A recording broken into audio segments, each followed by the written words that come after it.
Muy buenas noches y bienvenidos una semana más al Círculo de las Letras. Debatíamos antes, fuera de antena, con los invitados, sobre un tema tan interesante como el karma. Decíamos, ¿existirá el karma o esa especie de justicia divina que al final termina poniendo a cada uno o a cada cosa en su sitio? La verdad es que les confieso que no hemos sacado muchas conclusiones, pero una sí, por supuesto, la más importante, y es que las personas que consiguen cosas con su esfuerzo, con su lucha, con su trabajo y sin atribuirse nada que no sea suyo, merecen tener éxito en la vida. ¿A que sí, Raquel? Muy buenas noches. Muy buenas noches, Alberto. Qué razón tienes. Hay que trabajarse las cosas. La suerte acompaña, pero el éxito viene con el trabajo constante y diario. Y está muy feo quedarse con cosas o atribuirse cosas que no son de mérito propio. Y pero mentir, bueno. lo peor es mentir. Por cierto, como esto es un libro de letras, esto es un programa de letras y dedicado a la literatura, aprovecho, ya que habéis hablado del karma, para recomendar el libro Maldito Karma, ¿eh? Ah, muy bien. Te ríes muchísimo, pero es una lectura ligera, vamos a dejarlo ahí. Sí, pero tú y yo podemos decir una cosa, a que cada uno se mete en la cama por la noche, no juntos, cuidado, uno... que te has reído mucho, podemos dormir con la conciencia tranquila, ¿verdad? Muy tranquila, bueno, mucho. ¿Has visto que te he cambiado el decorador, Raquel, un poquito? Me encanta, hoy hemos salido un poquito así al exterior, Y más juntitos. ¿verdad? Y más juntitos. Bueno, a ver cómo terminamos, Bueno. Alberto, a ver cómo terminamos la noche. No sé, pero mañana tienes que ir a trabajar, que no se te olvide. A las 9, puntual. ¿Qué tal la semana, Raquel? Muy bien. bien. Has leído mucho, ¿verdad? Me Hombre, ha claro. dicho un pajarito que hoy vas a recomendar tú. Voy a recomendar algún unos libro. libros, pero Un poquito más adelante. Claro que tenemos invitados y tenemos por delante un programa interesante. Yo quiero aprovechar para decir dos cosas. La primera es que, sabes tú también, Raquel, que tenemos un concurso de microrelatos abierto, Sí. el microterror, ese será el hashtag microterror, pueden ustedes enviar sus relatos por las redes sociales, 150 palabras, y ya a partir de la semana que viene vamos a empezar a leer algunos, porque tenemos un montón. Se está la gente animando, Sí, ¿eh? sí. Mira que yo ya saben ustedes que soy reacia a todo lo que tenga que ver con el misterio o el terror, pero veo que a la gente que le gusta, ¿eh? Sí. Personas que ni me esperaba se han puesto a escribir sobre misterio y Tú terror. deberías escribir un relato de misterio. Yo Que tengo todos los días. Te he estado bicheando un poquillo el móvil mientras te estabas maquillando y he visto que ahí tienes un grupo de WhatsApp con un montón de madres. Eso da miedo, ¿eh? Eso da para un relato de terror, deberías animarte. Eso, terror pero constante. Y la otra cosa que quiero decir, bueno, más que decir, agradecer, que ya hemos anunciado cuándo son los premios. Círculo Rojo, 23 de febrero, Auditorio Maestro Padilla, y quiero mandar un agradecimiento a todos los medios de comunicación de Almería, porque han difundido la noticia, además poniendo cosas muy, muy agradables, así que muchísimas gracias a todos. Y sin más dilación, Raquel, hay que empezar. Empezamos con recomendaciones que nos hacen nuestros libreros.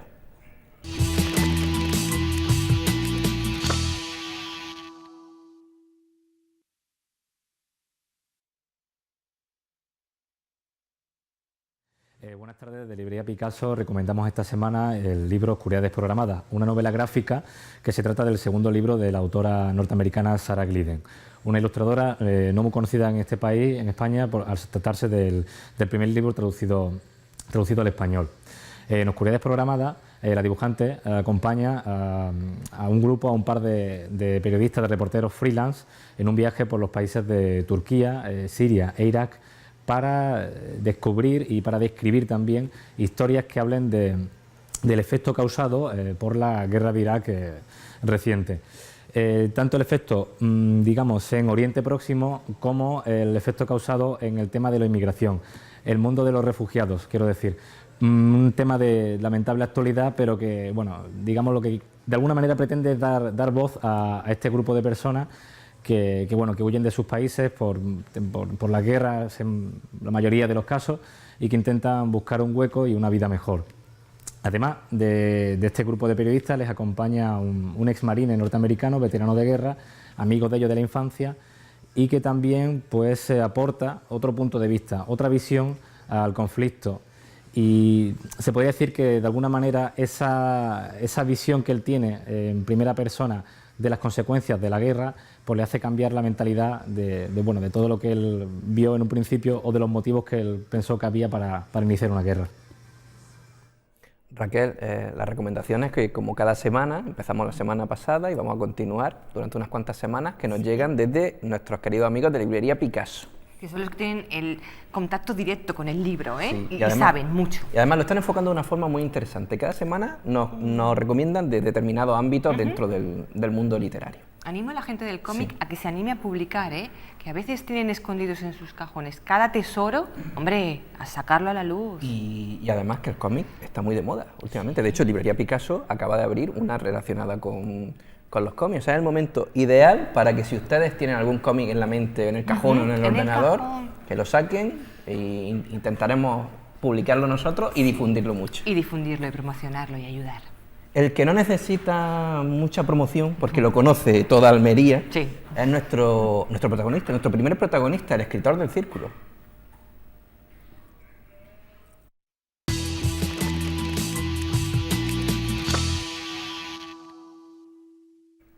Nos hemos rodeado a nosotros con todos los libros que tiene nuestro primer invitado de hoy, que como digo, me extrañaría que si algún amante de la literatura en Almería y fuera de Almería no conociera a Pedro Asensio. Pedro, muy buenas noches. Muy buenas noches. Un placer tenerte aquí, ya tenemos ganas, ¿eh? Muchas gracias por invitarme. Y casi no se nos ve con tantos libros que has traído, y es que aunque tú eres eres economista, te gustan mucho los números, pero a la vista está que las letras... De hecho, mi primera novela se titula Un economista de letras, porque aunque los economistas aparentemente somos personas de números, tenemos que trabajar con las letras, y yo en realidad, a mí lo que me gusta es la literatura. Entonces intento combinar literatura con economía y con otros aspectos de la vida, pero sobre todo la economía, sí. Pero Pedro, es que son cosas muy diferentes en sí. Hablar de números, todo muy recto, todo muy así, o una novela en la que la imaginación prima. ¿Cómo se separa dos sectores tan...? Bueno, mi primera novela lo que intenté es combinar eso. Era una novela con un carácter didáctico, porque explica la economía a través de la literatura y del cine. Un economista de letras, publicada en Anthony Bosch, lo que intenta es extraer pasajes de libros para explicar conceptos como la oferta, la demanda, el coste marginal, el monopolio, el salario, y también aparecen pasajes de películas. Entonces, lo que yo pretendía era enseñar la economía a través de lo que realmente me apasiona, que era la literatura y el cine, y yo creo que lo conseguí humildemente, ¿no? Y luego en Usura, que publiqué, que es una novela de intriga basada en una historia de Almería, intentaba explicar la crisis del sistema financiero a través de pues lo típico de una novela negra, a partir de un asesinato que se produce en un barrio almeriense tan almeriense como Ventagaspar, con dos inspectores de policía de Almería que se mueven por la plaza de San Sebastián, por la Rambla, por el Alquián, por el Toyo, por Cabo de Gata, y de ahí salió Usura. Es decir, que en mis dos primeras novelas siempre he intentado aplicar mi conocimiento y mi formación y mi profesión como economista, y ya la tercera, Los años de la señorita Celia, es una novela eminentemente almeriense. Ahí no hay economía, ahí lo que hay es Almería en estado puro. Yo te tengo que reconocer, Pedro, que me gustó mucho Usura. Además, metiste un elemento como es el misterio, con esa hermandad que hacía cosas tan extrañas. Extravagantes, sí. Sí, y como tú me has dicho, muy almeriense, como podemos ver en la portada incluso. Claro, yo cuando escribí Usura tenía claro que uno de los protagonistas, en cualquier novela el protagonista es el territorio donde se desarrolla. Y tenemos novelas que se desarrollan en Barcelona, en Madrid, en Murcia, en Copenhague, en Nueva York, y yo quería que Almería también fuera una ciudad literaria. De hecho, en Círculo Rojo tenemos muchos ejemplos de narrativa donde Almería es un protagonista más, pero yo también quería que en Usura, de una manera humilde, porque Almería no deja de ser una provincia humilde en el sureste español, también explicara a su manera la crisis del sistema económico. Aparece una caja de ahorros, aparece una hermandad, aparecen elementos de la Inquisición, de la Escuela del Pensamiento Económico, pero Almería la tenía muy presente, y de hecho cuando se habla de alguna novela actual donde Almería sea protagonista, afortunadamente se habla de mi novela, de Usura. Falta todavía hablar de Almería más. Falta que nos creamos que Almería tiene mucho, falta más amor propio por Almería, y quizás seamos los almerienses los principales perjudicados o los principales culpables. Tenemos que creernos más nuestra ciudad, nuestra provincia. Y lo que somos y de lo que sale de Almería. Y de lo que sale, de ¿Qué hecho, ejemplo como Celia Viñas? Como Celia Viñas y como Perceval y los indalianos.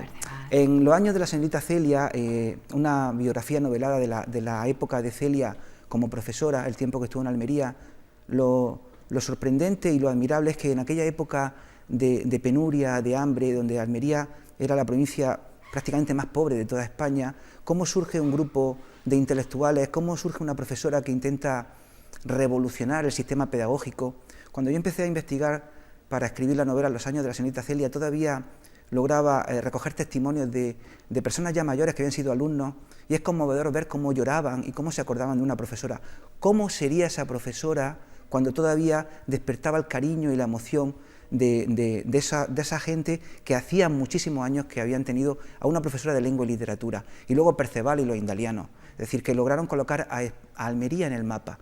De hecho, el indalo es un símbolo universal gracias a Perceval y los indalianos. Ya quisieran muchísimas ciudades, muchas agencias de publicidad tener un logotipo tan representativo y tan identificativo como el indalo, que es eminentemente almeriense. Y eso se lo debemos a aquella gente que en los años 40 lograron hacer algo muy, muy importante. Y eso es lo que intento plasmar en una novela que también está funcionando bien. A mí en esta novela en concreto, en Los años de la señorita Celia, me llama mucho la atención como investigador, que me considero un poco, porque has tenido que meterte de lleno y buscar información sobre la vida de estos dos grandes personajes almerienses. Así es.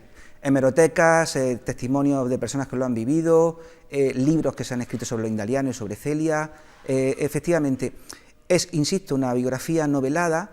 Hay algún elemento, lógicamente el escritor siempre deja volar la ficción, pero la inmensa mayoría de los hechos que yo narro, a través de técnicas de la literatura, lógicamente, de la narrativa, son hechos reales.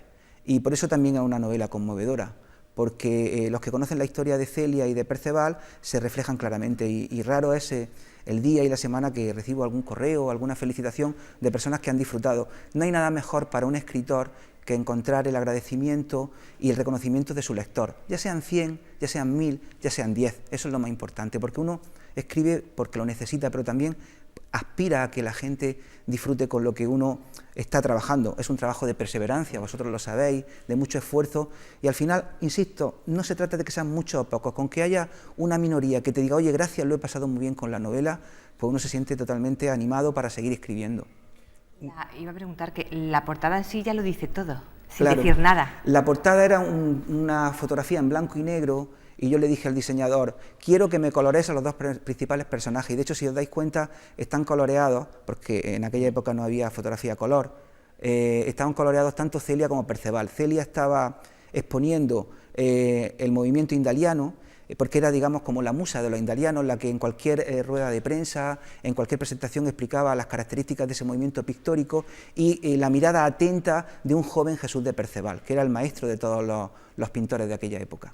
¿Tú tienes la sensación, Pedro, que estos dos personajes, quizá las nuevas generaciones, quizá han pasado un poco desapercibidos? Sin duda, lamentablemente, porque ¿quién tiene la obligación de transmitir el valor de nuestra historia, de nuestra identidad, de nuestra cultura, de lo que pasó en Almería? Pues fundamentalmente en la familia y en las escuelas.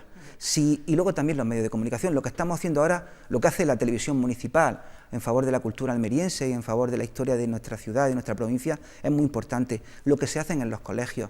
Por tanto, yo aporto mi granito de arena, pero es verdad que al igual que se habla de comunidades autónomas, se habla de la historia de España, de Europa, de la historia de la humanidad, de la literatura universal, siempre tiene que haber un hueco para enfocarnos a lo propio, a lo local, pero con una visión no mezquina ni no pueblerina, una visión universal, porque a veces desde lo local se puede avanzar hacia lo universal, y yo creo que las nuevas generaciones deben conocer también quién eran los indalianos y quién era Celia Viñas y por qué ese instituto que hay en la calle Javier Sanz se llama Celia Viñas, ¿vale? Es decir, que todo eso es muy importante, y yo creo que todavía tenemos mucho que hacer, pero no soy tampoco del todo pesimista. El hecho, insisto, de que estemos en un programa como este, o de que la prensa local le dedique páginas enteras a los temas de cultura almeriense, para mí significa que no lo vamos a perder y que existe un testigo que lo recogerán las próximas generaciones.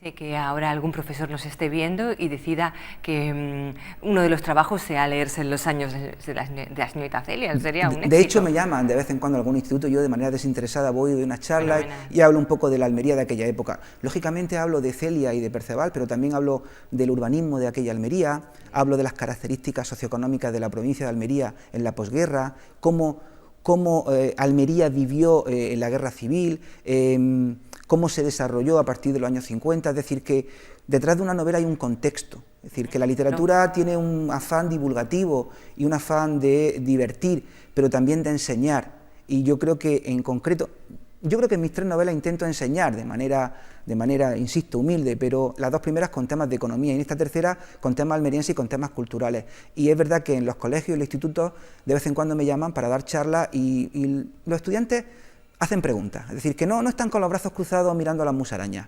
Ojo con eso. Tenemos tus novelas, Pedro, pero también hay otra vía paralela en tu creatividad literaria que tiene que ver con la gestión municipal. Con el ensayo, Sí. sí, es verdad, Alberto. Yo empecé escribiendo mi primer libro, el libro de la gestión municipal, publicado en el año 2006.